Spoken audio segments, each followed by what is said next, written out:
En transition par rapport à cette question des retraites, je vous invite à aller voir la vidéo qui a été faite hier du colloque que nous avons organisé, une sorte de conférence de financement officieux de financement alternatif des retraites avec Charles de Courson et moi-même, qui donne toutes les pistes et qui montre qu'il y a des pistes alternatives plutôt que de reculer l'âge de la retraite à 64 ans pour assurer l'équilibre de nos régimes de retraite.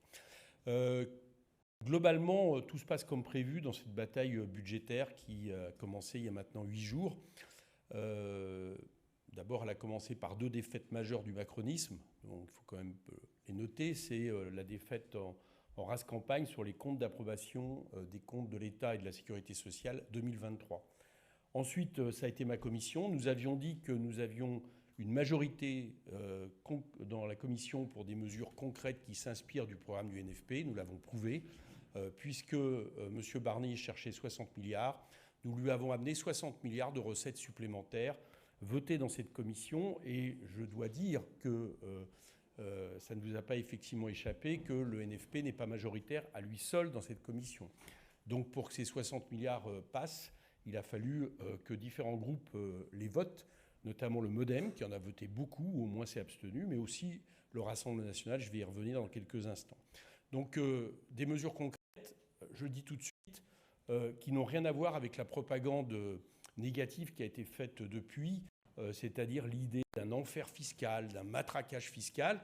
Alors certes, c'est des quelques contraintes et efforts fiscaux que nous demandons aux plus riches, notamment à tous ceux qui, en gros, ont accumulé des centaines de milliards d'euros depuis 2017 de cadeaux fiscaux et d'avantages en tout genre. Ça, c'est vrai. On va chercher de l'argent dans les poches pleines, mais c'est pour les redistribuer dans celle de la grande majorité des Français. D'ailleurs, ce qu'on a commencé à faire dans cette commission, puisque nous avons voté également des taux de TVA réduits pour l'outre-mer, pour différents produits de première nécessité qui servent la population. Et nous avons aussi supprimé la taxe électricité prévue par le gouvernement Barnier qui, évidemment, impacterait la vie de tous les Français. Bon. Donc c'est un bilan très positif. Nous voulions démontrer qu'il y avait de quoi faire un budget NFP compatible au-delà des jeux, je veux dire, politiciens de certaines organisations, partis et de certains groupes. Nous l'avons prouvé. La deuxième chose qui s'est passée dans cette commission et qui, à mon avis, inquiète le plus, en réalité, Michel Barnier, c'est que nous savions qu'il n'avait pas de majorité, mais alors il n'a pas de socle commun du tout. C'est-à-dire que si on regarde les votes des différents groupes gouvernementaux, on s'aperçoit qu'ils ont rarement voté ensemble. Je me demande même si le MoDem n'a pas plus souvent voté avec nous qu'avec le reste de la majorité.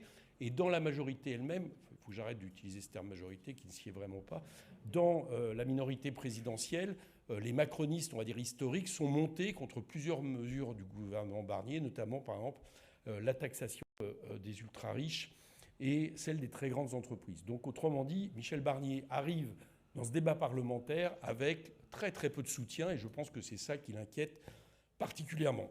Bon, on sait qu'au final, le Rassemblement national a décidé d'être encore la béquille qui soutient le gouvernement Barnier, la politique d'Emmanuel Macron en votant contre ce budget transformé. On va voir maintenant ce qui se passe dans le débat en séance. Moi, je suis absolument certain que les amendements qui ont été votés dans ma commission vont être revotés en séance. Voilà, j'en suis persuadé, tout simplement parce qu'il n'y a pas de raison que les majorités qui se sont faites et la démobilisation en plus du camp gouvernemental ne le permettent pas. Je voulais juste aussi dire une chose quand même qui mérite d'être dit, c'est que la manière dont pour le gouvernement de s'en sortir, ça serait d'étendre les débats de manière considérable pour qu'à la fin, il ne puisse pas y avoir de vote à l'issue de l'examen des dépenses, des recettes et des dépenses. Pardon. Bien. Nous avons demandé un effort à tous les groupes d'opposition, je dis nous, c'est avec Charles de Courson, qui l'ont fait, c'est-à-dire qu'il y a beaucoup moins d'amendements déposés par les groupes d'opposition par rapport à l'an dernier. Il y a 1800 amendements en moins, mais force est de constater, ce qui est quand même étonnant, parce que c'est une première, que 45% des amendements viennent des groupes gouvernementaux et que les 2 premiers groupes en termes de dépôt d'amendements sont la droite républicaine et EPR, à un tiers à eux seuls.